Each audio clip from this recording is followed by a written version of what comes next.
Hoy nos toca dar la lección número 5, es la penúltima lección, y la clase va a girar sobre la vida de 5 reyes de Judá, unos cuantos, demasiado quizá para una clase. Ellos son Amasías, Usías, Jotam, Acaz y Ezequías. Y a estos 5 reyes vamos a agregar un rey de Israel, que es Oseas.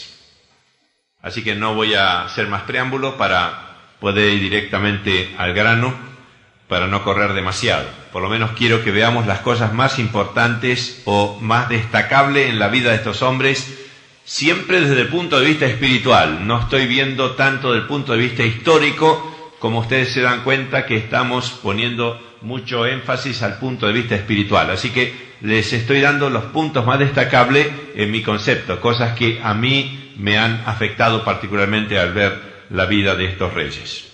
El primer rey que vamos a ver esta tarde es Amasías. Es el 8º rey de Judá. 8º rey de Judá. Hacemos un resumen y decimos que hizo lo bueno, aunque no de perfecto corazón. Muy buenos principios, pero lamentablemente un mal fin. Parece que hay muchos que empiezan bien y terminan mal. Creo que seguramente el Señor tiene algo para decirnos con respecto a esto. Las referencias bíblicas. Segundo libro de Reyes, capítulo 14, versículos 1 y 2. Y tratándose de un rey de Judá, también tenemos una referencia bíblica en segundo libro de Crónicas, capítulo 25, versículos 1 a 28. Sobre este rey vamos a tener un solo capítulo. Vamos a poner su reinado. Vamos a hablar de su reinado, un resumen de su reinado. Una vez confirmado en el reino, mató a los siervos que habían dado muerte a su padre. ¿Se acuerdan que su padre era Joás? Lo vimos en la última clase, que terminó debilitado y que 2 siervos suyos lo hirieron y lo mataron. Esto dio lugar a una enseñanza muy especial que tuvimos en la última clase y que se la recomiendo repasar porque creo que es muy serio ese tema. Muy bien, en otro orden de cosas pone en orden sus fuerzas que llegan a 300.000 hombres escogidos. Es decir, prepara un ejército de 300.000 hombres escogidos. Y acá hay un asunto curioso, porque dice que tomó a sueldo, alquiló a 100.000 hombres de Israel. Él pertenecía al reino del sur, o sea, al reino de Judá, y no contento con los 300.000 hombres, él toma a sueldo 100.000 hombres del reino del norte. Mercenarios, gente que le gusta la guerra, los hay todavía en nuestros días, en todos los tiempos lo ha habido, gente que no tiene nada que perder, gente generalmente desesperada, de un carácter fiero, lo que fuere. 100.000 hombres, él los alquila para que le ayuden en la tarea militar. Pero resulta que un varón de Dios le advierte que Dios no está con Israel. Dice, no has hecho bien con lo que has hecho, porque Dios no está con Israel. Es decir, no te va a ser de ninguna ayuda que hayas alquilado estos 100.000 hombres. Así que mejor que los despidas. Creo que aquí nos viene una cuestión interesante, que no es cuestión de juntar fuerzas, por juntarlas, o juntar dinero por juntarla, no importa de dónde venga ni cómo venga, sino es cuestión de juntar las fuerzas que el Espíritu Santo junta. Son dos cosas distintas, a veces las que junta el Espíritu Santo que las que juntamos los hombres, en nuestro afán de conseguir lo que nos parece necesitamos, pero Dios no lo ve así y le dice que esos 100.000 hombres realmente no le van a ayudar en absoluto. Y es interesante que Amasías lo escucha al varón de Dios, no se enoja, porque tenemos muchos reyes que se enojan. Nosotros también a veces nos enojamos cuando nos dicen lo que no nos gusta, ¿no? Generalmente cuando nos dicen que somos un gran siervo, una gran sierva, que somos generosos, todo eso, nos encanta, somos amigos del que nos habla. Pero cuando nos dicen algo que no nos gusta, los seres humanos tenemos la tendencia a cerrarnos y decir, ¿y este qué tiene que decirme lo que me está diciendo? Bueno, a muchos reyes les pasó lo mismo, pero a Amasías no le pasó lo mismo. En una actitud sabia, porque es de sabios escuchar, aunque nos duela, es de sabios escucha, pero se queda con otro problema. Dice, ¿qué hago con todo el dinero que ya pagué? Voy a perder plata. No se olviden que era judío, Amasías. Y entonces el profeta le contesta una cosa que para mí por muchísimos años me ha ayudado en mi vida espiritual. Le dice, no te preocupes, Jehová te puede dar muchísimo más. No le pidas de vuelta, no lo fuerces, no te enojes, dalo por perdido, no importa, ya está. Lo importante es que hagas lo que Dios te pide que hagas. No te preocupes por el dinero. Muy bien, los despide a los de Israel, a los 100.000, y los 100.000 se enojaron, se sintieron ofendidos. Ellos no podían entender semejante cosa, se sintieron discriminados. ¿Qué, ahora son tan santos que nosotros no podemos ir con ellos? Se sintieron indiscriminados. Lo que ocurre es que son israelitas, pero andan en la carne. Y si andan en la carne, cuando se anda en la carne, nunca se puede entender las cosas que son del Espíritu de Dios.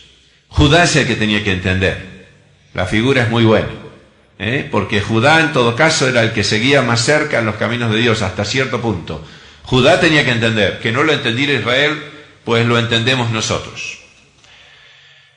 De resultas de esto, Amasías va a la batalla y destruye 20.000 hombres de los enemigos, pero mientras él está en la batalla, los 100.000 o parte de los desocupados o parte de los desalquilados, enfurecidos, invaden Judá y dice que matan 3.000 personas y despojan la tierra. Qué penoso. Creo que nos hace bien acá sacar una conclusión, que nuestros errores tienen que ser subsanados, deben ser subsanados. Si nuestros errores no son subsanados, vamos por mal camino, ¿verdad? Ya hemos visto a algunos reyes que su principio de caída comenzó por cerrar su corazón, casi siempre, yo diría siempre. No hay otra manera de caer que por cerrar el corazón. Mientras el corazón esté abierto genuinamente a lo que el Señor nos diga y a lo que nos digan sus siervos, no vamos a caer, vamos a poder rectificar el camino. Así que es de sabios escuchar la palabra y enmendar, cambiar el camino. ¿Es de sabios o no? Es de sabios, sí, efectivamente. Pero las consecuencias de lo que hemos hecho no las podemos evitar. Por eso que tenemos que tener cuidado, que no podemos vivir de arrepentimientos, porque las consecuencias de las cosas que enfocamos mal, que hacemos mal, luego nos siguen. Y no pudo evitar el rey Amasías este desastre que sucedió en medio de su pueblo. Pero en versículo 14 dice la Biblia que cuando él viene, trae los dioses de los edomitas, el pueblo que él sometió, que él venció, y los puso ante sí. Y es como ir a la guerra para librar al pueblo de Dios y no ser libre uno mismo. Es como aquellos que van a evangelizar y de alguna manera se sienten tentados por las cosas que hacen los del mundo, porque todavía ellos no han sido librados del mundo. ¿Me entienden? Él no había sido librado de la idolatría, porque si no, ¿qué le hubiera importado ver a los dioses de los edomitas? La cuestión es que en el versículo 16 un varón de Dios lo reprende y lo sentencia. Y en ese momento, lamentablemente, Amasías se enoja. Ahora sí se cierra, se disgusta, no acepta la reprensión y en poco tiempo él pierde su libertad. Otro rey destruye parte del muro de su ciudad, tiene que entregar los tesoros de la casa de Dios, tienen que entregar sus hijos y finalmente conspiran contra su vida y le dan muerte. Nada más, no decimos nada más, dijimos bastante me parece, pero creo que queda mucho material para poder meditar y ver delante del Señor. Vamos a pasar a otro rey, ponemos el capítulo 2, es Azarías o Usías, es el 9º rey de Judá. Resumen, es un reinado estupendo, echado a perder en un instante por un espíritu que indudablemente venía de muy lejos. No fue una casualidad lo que pasó, que ya vamos a ver qué es lo que pasó. Referencia bíblica, Segunda de Reyes, capítulo 15, versículos 1 a 7. Y el segundo libro de Crónicas, capítulo 26, versículos 1 a 23. Ponemos otro título y decimos su reinado. Vamos a dividir en dos partes o en dos títulos la vida de este rey, que se conoce por dos nombres, por el nombre de Azarías y por el nombre de Uzías. Son los dos nombres, indistintamente se los llama de estas dos formas. En primer lugar, su reinado persistió en buscar a Dios todo el tiempo de Zacarías, un varón piadoso que había en su reino, un profeta. Y Dios lo prosperó.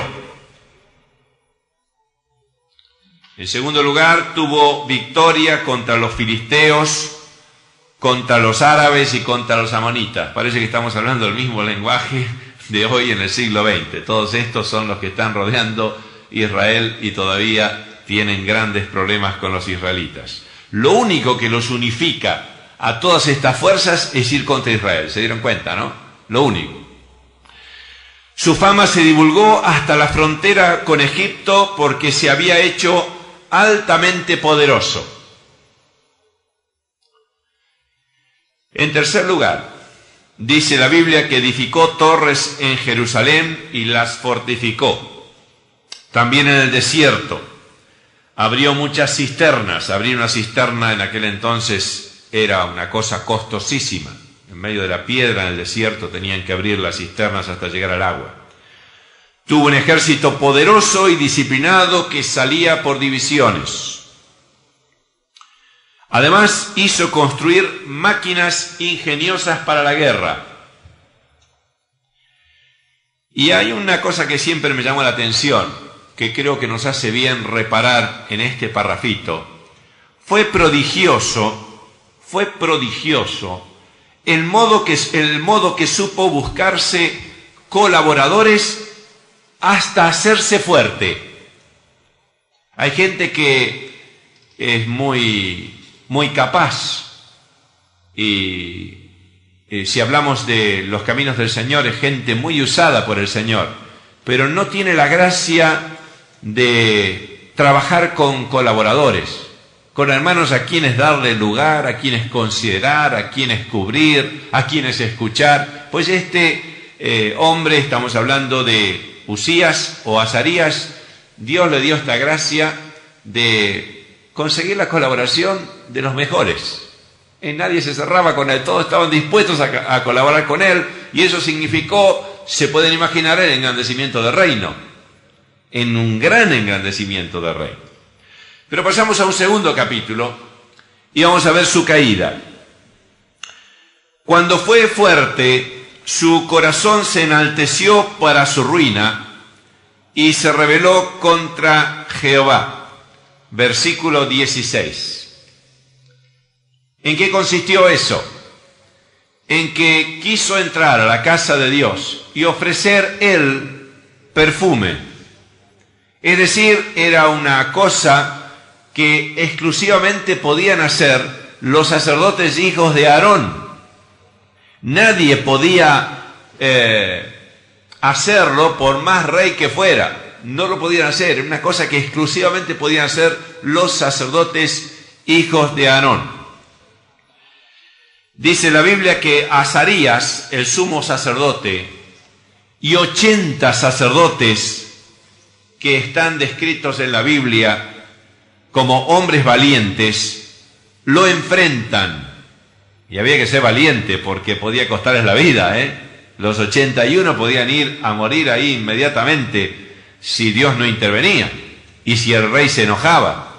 Lo enfrentan y el rey se encoleriza, se enoja. Así que pienso que se les habrá pasado un frío por el cuerpo a los 81, ¿no?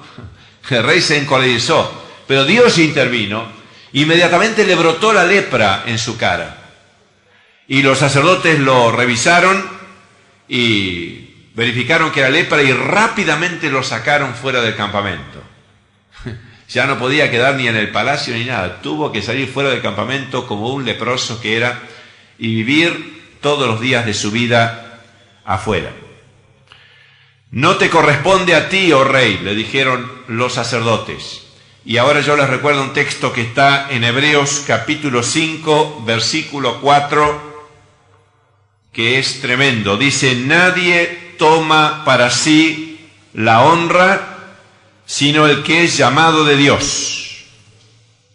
No es cuestión de querer hacer en la iglesia del Señor lo que más nos gusta, lo que nos parece, lo que entendemos es de nuestra habilidad, de nuestra preferencia, sino es cuestión de ocupar el lugar que Dios ha designado para nosotros.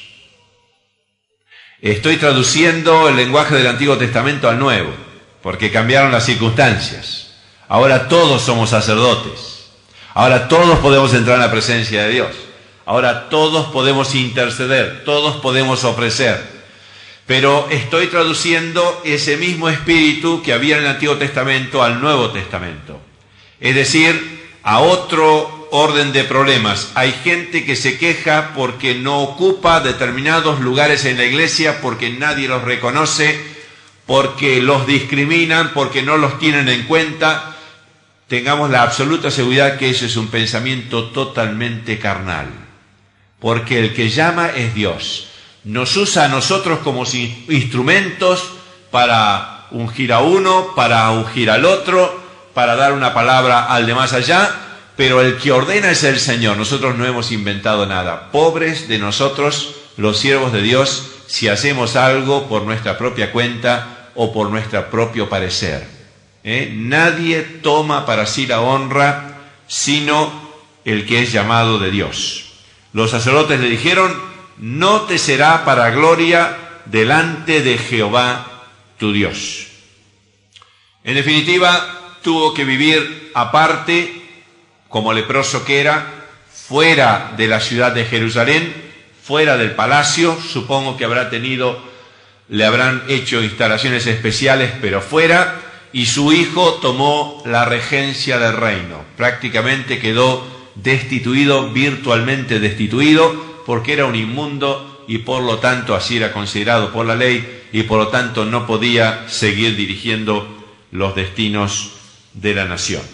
Hay un texto en Proverbios capítulo 16, versículo 18, que es la lección que nos deja este rey que penosamente llegó a este punto. Ese texto dice, delante del quebrantamiento va la soberbia, y delante de la caída la altivez de espíritu.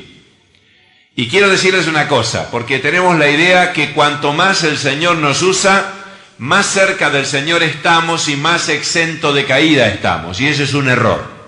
Ese es un error. Quiero decirles que cuanto más gracia fluye a través de nosotros, equivale a decir cuanto más el Señor nos usa, cuanto más gracia fluye a través de nosotros, más profundamente nuestro corazón tiene que ser quebrantado delante de Dios verdaderamente, en clamor por nuestra necesidad de Dios. Y si está quebrantado, andaremos en humildad para con todos. Es un tema que no se trata mucho en las iglesias. En la mayor parte de las iglesias nunca se habla del quebranto de corazón, de buscar el quebranto de corazón. La mayoría de las iglesias del Señor hablan de cuando Dios te quebranta, pero nunca de buscar nosotros el quebranto de Dios. Cuando Dios te quebranta no te queda otro remedio que humillarte y aceptar el quebranto de Dios. Vamos a ver, tenemos un ejemplo muy gordo, muy grande en la segunda parte de nuestra exposición. Pero ya creo que queda introducido el tema por lo delicado que es, porque si amamos al Señor creo que queremos servirle y creo que sin ninguna duda queremos terminar bien nuestra carrera con gozo. Muy bien, dejamos aquí este tema que ya vamos a volver en la segunda parte cuando tratemos el caso del rey Ezequías. Pasamos al punto número 3 y vemos a Jotam, 10º rey de Judá. Vamos a decir muy poquito de él, tanto como para que tengamos una idea de algún aspecto de su vida. La referencia bíblica, Segundo de Reyes, capítulo 15, versículo 32 a 38. Estamos hablando de Jotam, que es hijo de Usías, fue el que regenteó en el caso de Usías cuando su padre quedó enfermo de la lepra. Y segundo libro de Crónicas, capítulo 27, versículos 1 a 9. Solamente haremos un breve resumen de su vida para tener una impresión ligera. Hizo lo recto como su padre, salvo en lo tocante a lo que hizo Usías en el santuario. Menos mal, ¿no? Que no repitió el mismo error de su padre. Sin embargo, no aparece como una vida vigorosa en Dios, porque su gobierno no fue tal que impidiera al pueblo que continuara corrompiéndose. Esto es todo lo que quiero decir de Jotam, porque quiero que pasamos al punto cuarto, que es Acaz, con Z final, Acaz, el número 11, rey de Judá.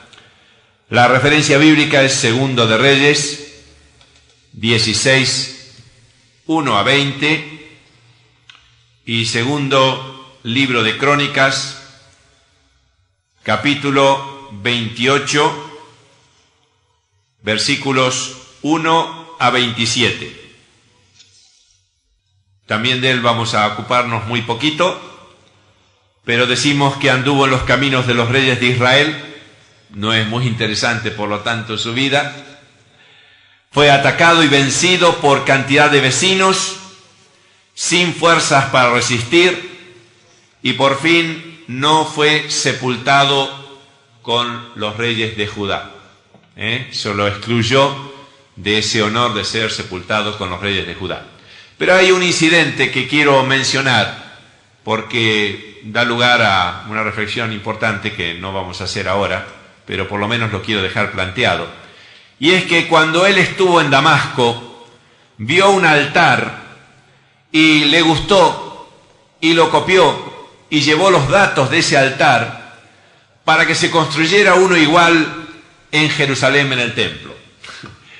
Es increíble la falta de temor de Dios de este hombre. Se ve que no tenía ni noción de lo que era Dios ni las cosas santas de Dios.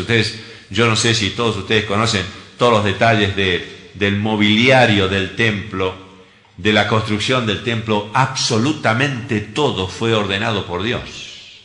No hay ninguna cosa que quedó al arbitrio de Salomón, al parecer de David, a lo que el pueblo imaginaba. Dios dio las instrucciones de cómo tenían que ser los muebles, el edificio, las medidas, el lugar, todo. Es Dios el que ordena, es el Señor.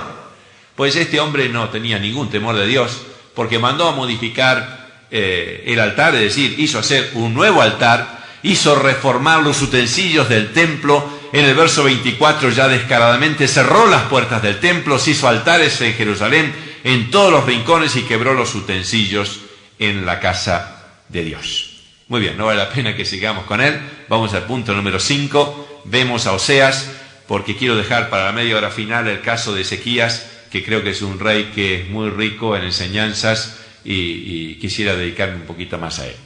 El rey Oseas, lo vamos a considerar porque es el rey número 18, el 18º rey de Israel, del norte. ¿De acuerdo? Es el último rey del norte, por eso es que quiero que lo veamos rápidamente. Es profeso, no nos hemos referido a los reyes que lo antecedieron, porque son intrascendentes para el reino de Dios. Hay una cantidad de reyes que no hemos mencionado, ahora se los voy a mencionar. Al último hijo de Jehú, que se llamaba Zacarías, que ya lo vimos, fue el número 13, le sucedieron los reyes: Salum, que fue el número 14, Manahem, que fue el número 15, Pecaía, con K, fue el número 16, y Peca, con K también, mire qué nombre, ¿no? Fue el número 17. Y ahora nos referimos a Oseas, que fue el último, el número 18. Las referencias bíblicas están en Segundo de Reyes, capítulo 15, versículo 30, y capítulo 17, versículos 1 a 41. Ponemos su reinado. Muy poco sabemos. Subió al trono conspirando contra Peca. Atención, Dios no le mandó conspirar contra su Señor. Esto fue una cosa de él. Fue una cosa de él. Reinó 9 años e hizo lo malo, aunque no tan gravemente como sus antecesores, y terminó cautivo del rey asirio junto con todo su pueblo. Creo que no hace falta investigar mucho más en su vida. Ponemos otro título dentro de este rey y ponemos la caída de Israel. Estamos hablando del reino del norte. Acá se termina el reino del norte, a partir de Oseas. Los asirios sitiaron Samaria, la cual cayó luego de 3 años de sitio. Dios mío, ¿saben lo que era un sitio? Rodear la ciudad, no dejar entrar ni salir nadie, ni entrar alimentos ni nada. Supongo que tendrían algún tipo de provisiones, quizá huerta, lo que fuera, dentro de la ciudad, supongo, porque si no es imposible, y animales, porque es imposible que viva 3 años la ciudad sitiada. Pero estuvo sitiada 3 años y por fin el pueblo fue llevado cautivo a Asiria. Hay una lista en el capítulo 17 de las razones por las cuales Dios arrasa con esa tierra y los lleva cautivos. Las voy a decir rápidamente. La primera, no obedecieron. Qué pena, ¿no? Segunda, endurecieron la cerviz. Tercera, desecharon estatutos, pacto y testimonio. En cuarto lugar, siguieron la vanidad. En quinto lugar, se hicieron imágenes. En sexto lugar, pasaron sus hijos por fuego. Qué tremendo, ¿no? En séptimo lugar, adoraron a todo el ejército del cielo. En octavo lugar, se dedicaron a la adivinación y agüeros. Y por último, en noveno lugar, se entregaron a hacer lo malo ante los ojos de Jehová. Me parece que no le faltó nada, ¿no? En definitiva, Jehová quitó a Israel de delante de su rostro. Se lo ganaron como las naciones cuyo amparo se apartó de ellos. ¿Se acuerdan? Números 14:9, Dios había dicho que su amparo se había apartado de las naciones de Canaán. ¿Se acuerdan? ¿Cuándo era? Cuando Josué tenía que venir a tomar la tierra.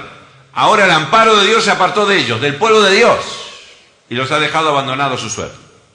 Ponemos el último titulito, el repoblamiento de Samaria por Asiria. Y ya dejamos el reino del norte definitivamente. El rey de los asirios trajo gente y con esa gente él hace repoblar la tierra. Hay un problema con fieras salvajes y entonces llaman a un sacerdote de Samaria para que les enseñe la religión del lugar. Un sacerdote de Samaria, que sabían acerca de Dios, los samaritanos.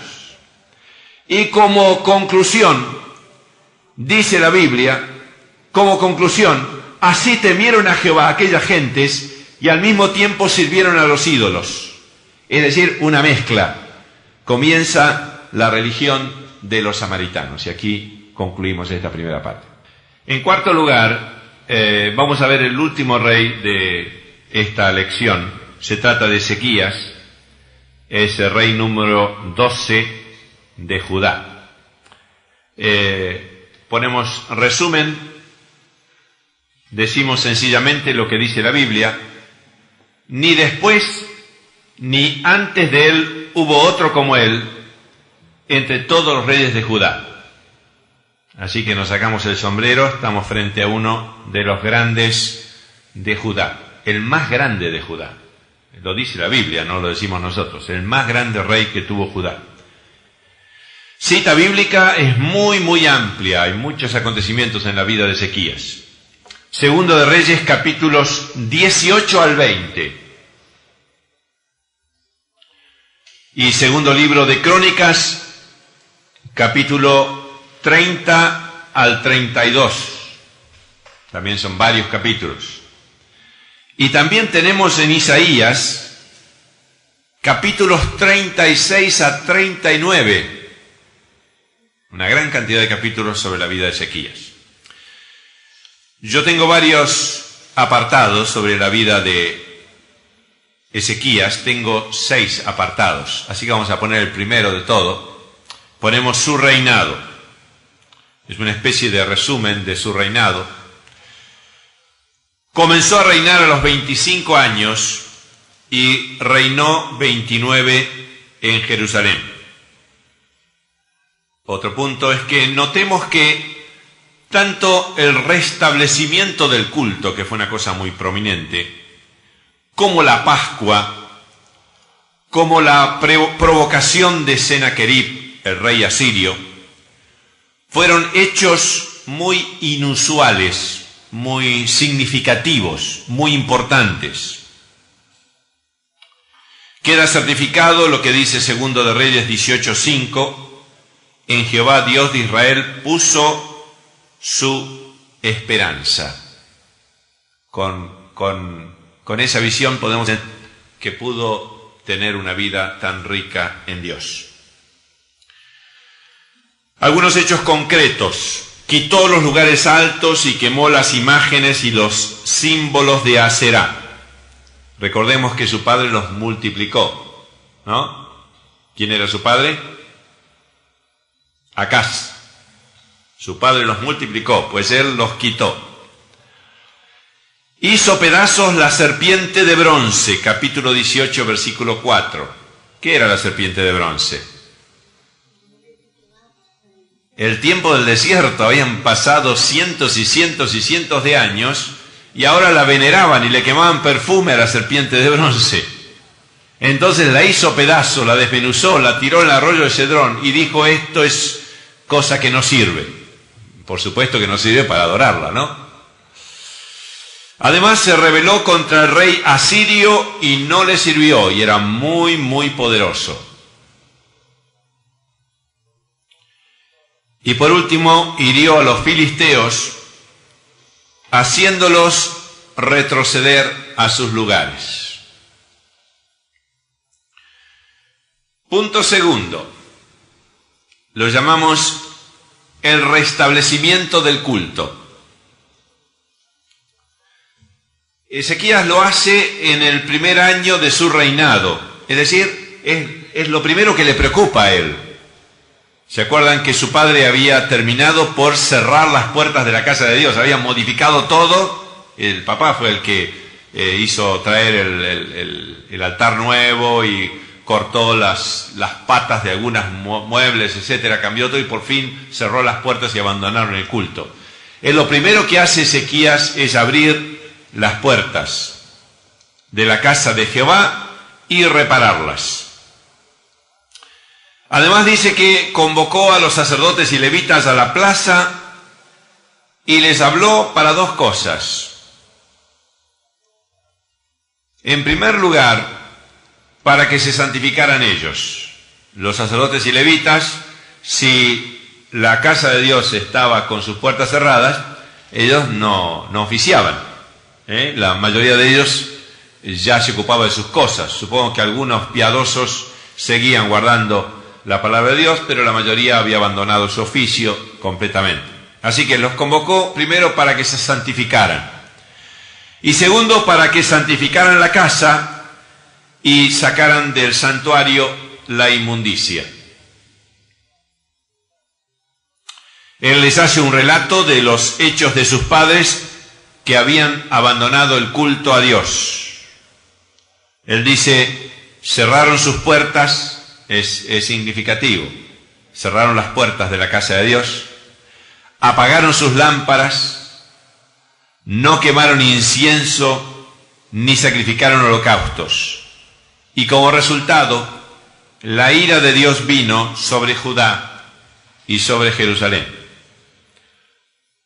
Es un privilegio pertenecer al reino de Dios, pero ese privilegio tiene una contracara que es una gran responsabilidad. Nosotros no tenemos la opción de mantener el culto al Señor.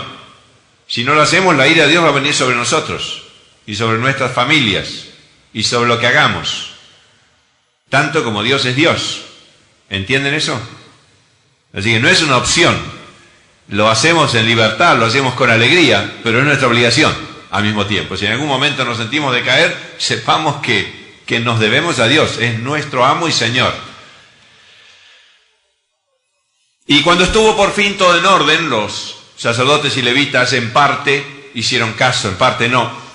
Cuando estuvo todo en orden, presentaron la ofrenda para expiación por el reino, por el santuario y por Judá.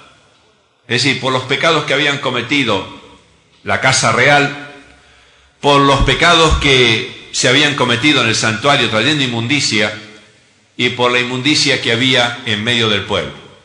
Qué lindo trabajo sacerdotal, ¿no? Es como la oración intercesora nuestra cuando estamos intercediendo por cosas concretas. Y dice que puso también los que tocasen y comenzó el cántico a Jehová con las trompetas y los instrumentos de David, rey de Israel.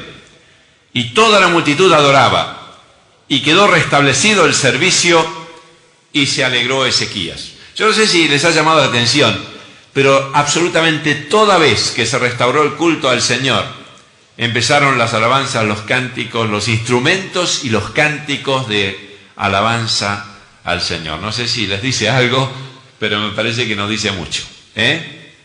Es sumamente importante la alabanza en la iglesia del Señor. Muy bien, esto en cuanto a restablecimiento del culto, podríamos entretenernos mucho porque hay mucho material acá, pero vamos a tener que seguir adelante. Vamos al punto tercero y decimos la celebración de la Pascua. Otro hecho importantísimo en la vida de Ezequías. El segundo gran acontecimiento fue la celebración de la Pascua, que era la fiesta más importante para la nación y que alcanzó la gloria de los días de Salomón. No se olviden que cuando Salomón se habían efectuado estas fiestas más tremendas en la historia de la nación, pues ahora con Ezequías es el profeta, estamos hablando del rey Ezequías, la fiesta de la Pascua alcanzó la gloria de aquellos días. Pero antes de realizarla, la preparó con mucho cuidado y dice que envió correos por todo Israel y por Judá invitando. ¿Cómo se atreve él a mandar correos por el reino de Israel cuando no le pertenecía? ¿Quién estaba gobernando el reino de Israel? En ese tiempo estaba gobernando Oseas. Y Oseas estaba muy debilitado. Prácticamente ya casi no gobernaba. Su reino estaba en los últimos años de vida. Le quedaba poco tiempo para ser aniquilado. Y esta circunstancia la aprovechó Ezequías para evangelizar Israel, las ovejas perdidas de la casa de Israel, para invitar para que vengan a celebrar la Pascua. Y dice que los correos salieron y dice que en la mayor parte de las ciudades les hacían burla y se reían de ellos. Es interesante porque el reino estaba a punto de caer. Iban a morir miles y miles de personas, madres, padres, hijos. Iba a haber una masacre.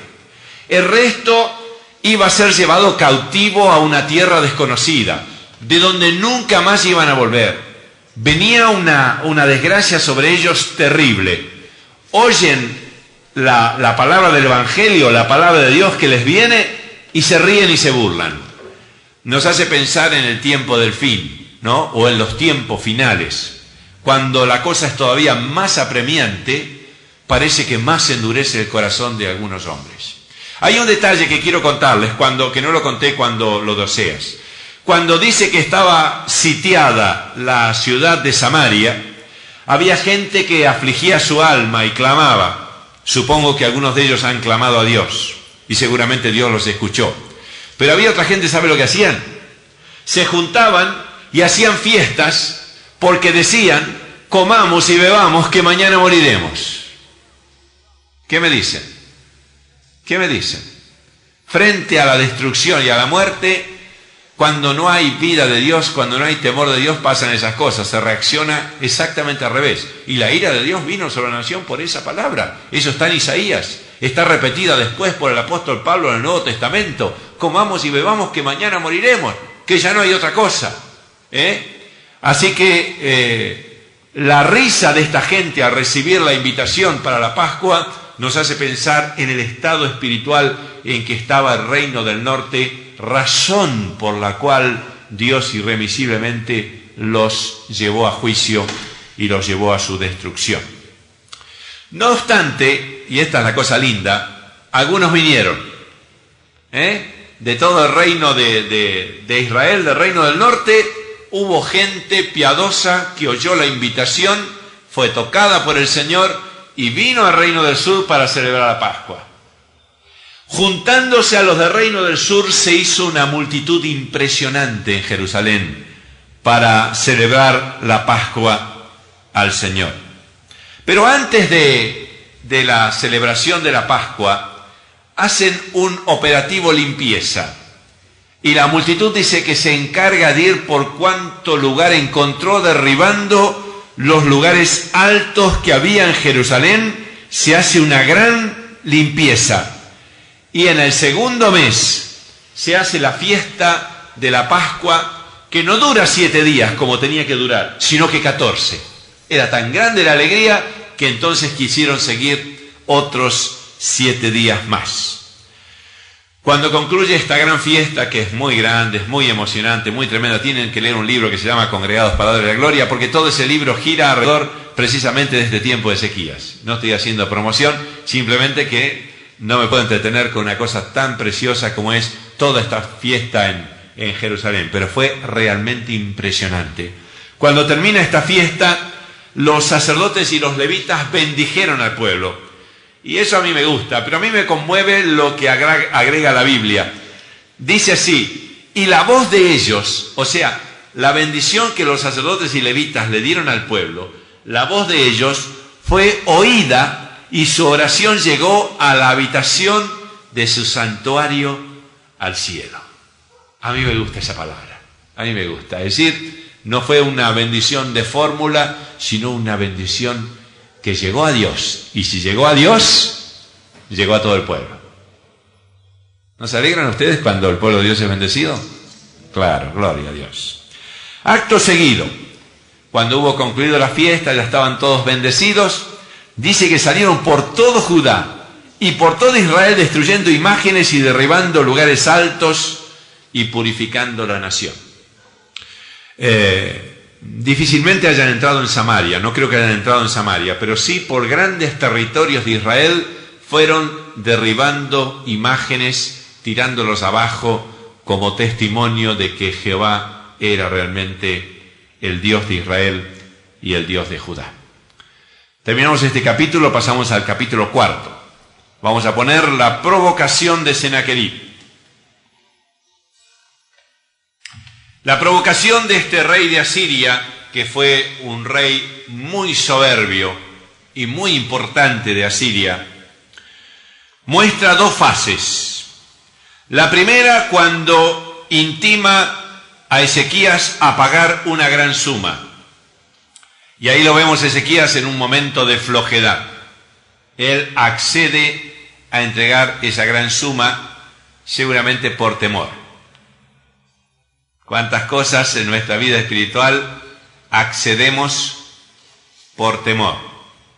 Pero es una pena, es una pena. Siempre se pierde algo de Dios cuando se pacta por temor. El temor no tiene que gobernar nuestras vidas, ni el temor ni la ansiedad. Hay gente que es buenísima, pero el temor los pierde. Miedo al mañana, miedo al futuro, miedo al dinero, miedo a lo que vendrá, miedo a la persecución. Viven en temor. Y nosotros no podemos vivir en temor. Somos hijos de luz e hijos del día. Y donde hay luz no hay temor. Y el perfecto amor echa fuera el temor. ¿Amén? Muy bien. Así que la primera cosa es que él acepta la imposición que le hace el rey de los asirios. Pero en segunda instancia, y aquí vemos por qué no tenemos que acceder o ceder por temor. Porque en segunda instancia, el rey de los asirios, Sennacherib, le pide a Ezequías la rendición total. Nunca el enemigo se conforma con conseguir de nosotros una concesión. Siempre quiere más, siempre quiere más, siempre quiere más.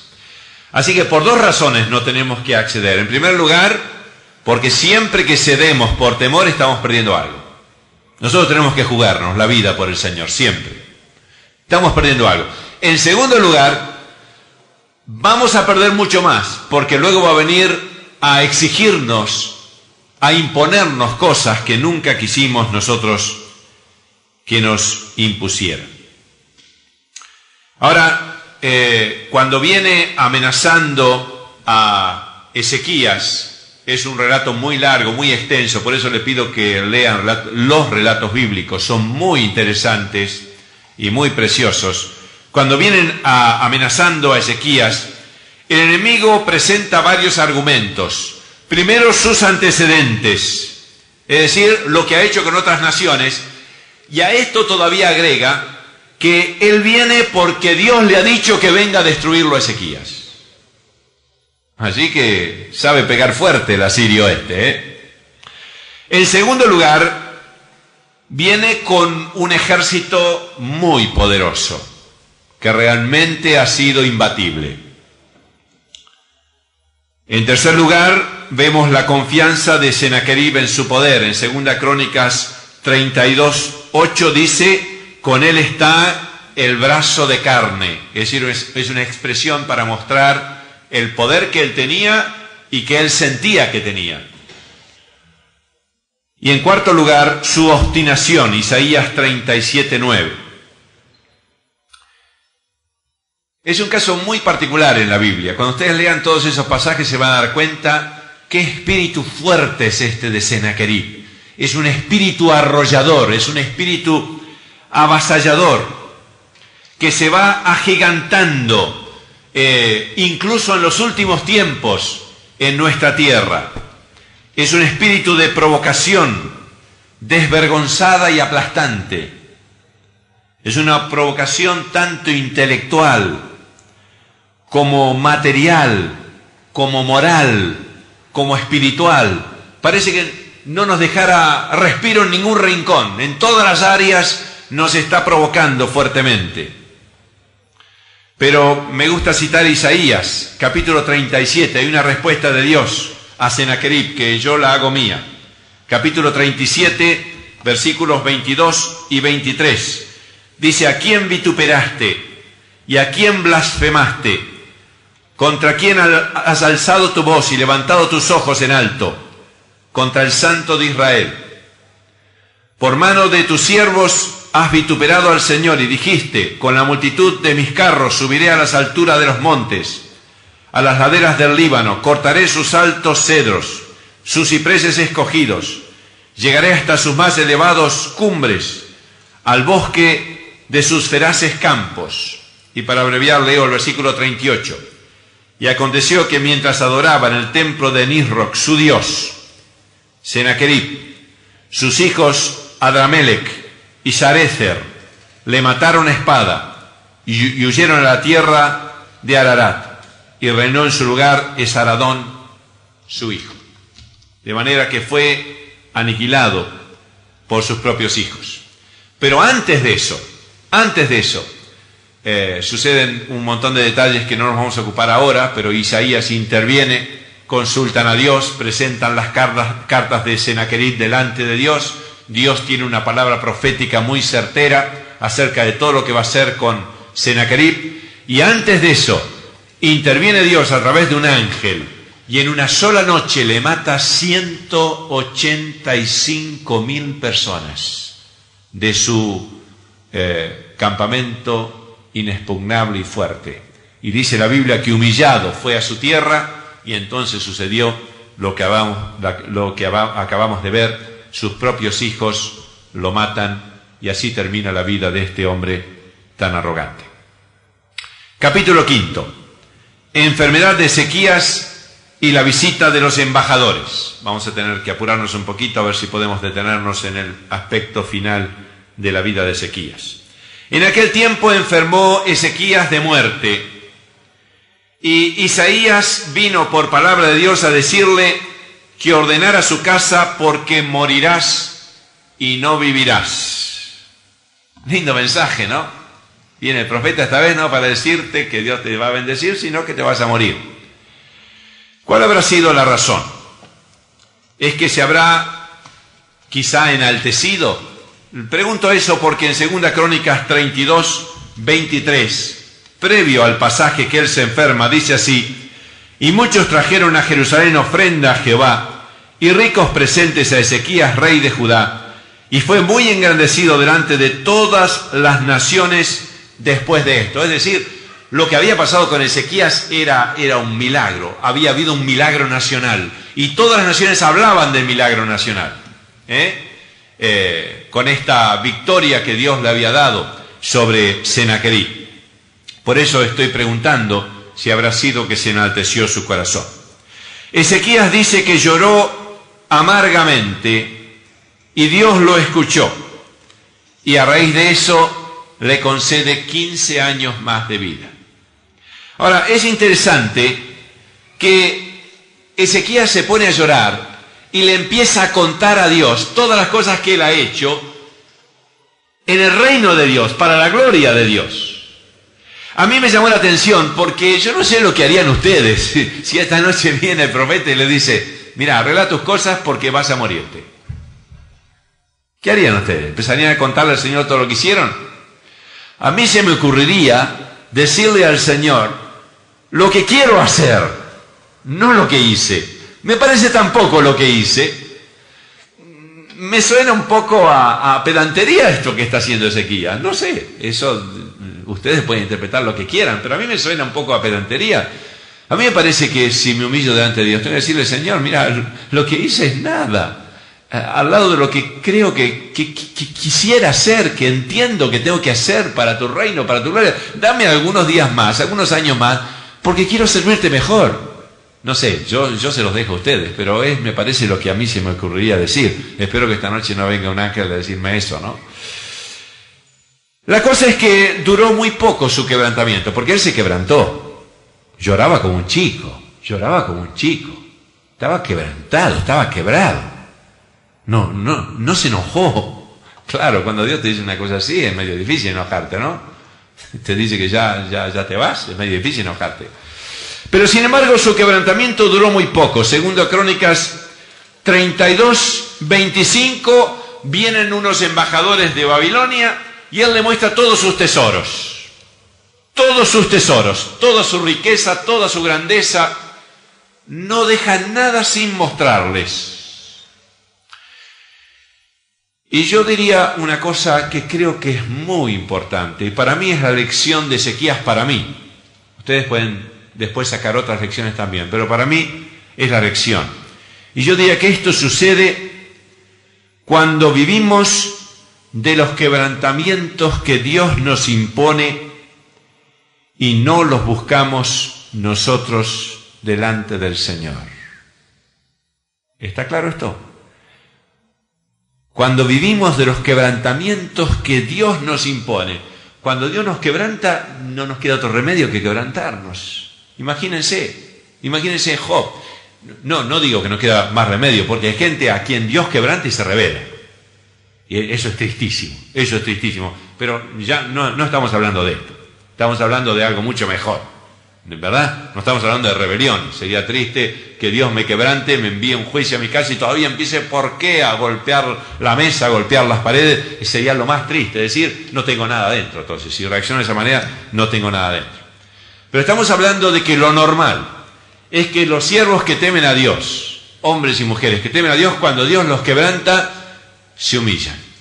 Y esto es bueno. Es lo mejor que puede pasarnos, que nos humillemos cuando Dios nos quebranta. Pero lo tremendo es tener que vivir de los quebrantamientos que Dios nos manda y no buscar nosotros nuestro propio quebrantamiento delante de Dios. Aquí hay un punto importantísimo. Miren, tanto que me parece que probablemente la mayor parte de los siervos de Dios caen aún en pecados groseros por no estar buscando un genuino quebrantamiento delante de Dios cuidadosamente en su vida íntima con el Señor. Esperan que Dios los quebrante y se humillan, pero después viven de gloria en gloria y no viven de humillación en humillación, buscando ser humildes, buscando ser quebrantados. Y atención, cuando digo buscar el quebrantamiento, no es meramente derramar algunas lágrimas. Es realmente abrir el corazón, es reconocer nuestra inutilidad, que nuestra inutilidad sigue siendo tan inútil el día que hemos creído en el Señor como cuando ya estamos al final de la carrera, como el apóstol Pablo. Él dice, yo soy de los pecadores el primero. Él es consciente que en él no mora el bien. Pablo es un hombre quebrantado, es un hombre que ha practicado el quebranto de corazón delante de Dios. Se ha humillado delante de Dios, y estoy seguro que no se humillaba en ocasiones especiales. Cuando le iban bien las cosas, cuando le iban mal las cosas, igual él sabía humillar su corazón delante de Dios. Y la señal de que he humillado mi corazón delante de Dios no es que he derramado algunas lágrimas, es que después soy un hombre humilde cuando me manejo en medio del pueblo de Dios y cuando me manejo para con los de afuera, con el mundo. ¿Están de acuerdo conmigo? Porque de nada vale derramar unas lágrimas y después ser un hombre prepotente y llevarme todo por delante. Si realmente Dios me ha quebrantado, me estoy acercando al Señor y el Señor está tocando la fibra más íntima de mi corazón y está rompiendo vez tras vez. Por eso es tan importante, hermanos, nuestra vida de oración a Dios y nuestra relación con Dios. Esa vida privada de oración es tan importante. Si realmente estamos viviendo una vida así y esos encuentros con Dios son genuinos y reales, hay una sola cosa que lo va a demostrar, y es nuestra vida humilde para con nuestros hermanos y nuestra vida humilde para con los de afuera y nuestra vida humilde para con nuestros compañeros en el servicio del Señor.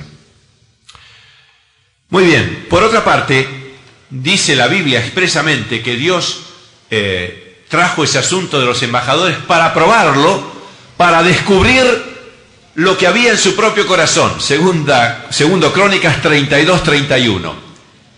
Qué lástima que no podemos detenernos de este punto porque es apasionante también.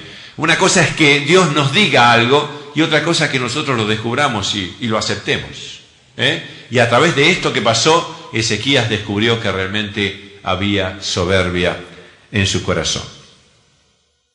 Y el último aspecto que menciono es que nos asombra, es que cuando el profeta viene a reprenderlo y le dice que el mal no lo va a traer en sus días, sino en los días de sus hijos, él no se preocupa por sus hijos y en cambio se queda tranquilo porque no le va a suceder a él la desgracia que el profeta le ha profetizado. Y después de esto, después de esta actitud de Ezequías, nace Manasés, su hijo, que fue el rey más malo que tuvo Judá. Esto lo vamos a ver en la clase próxima.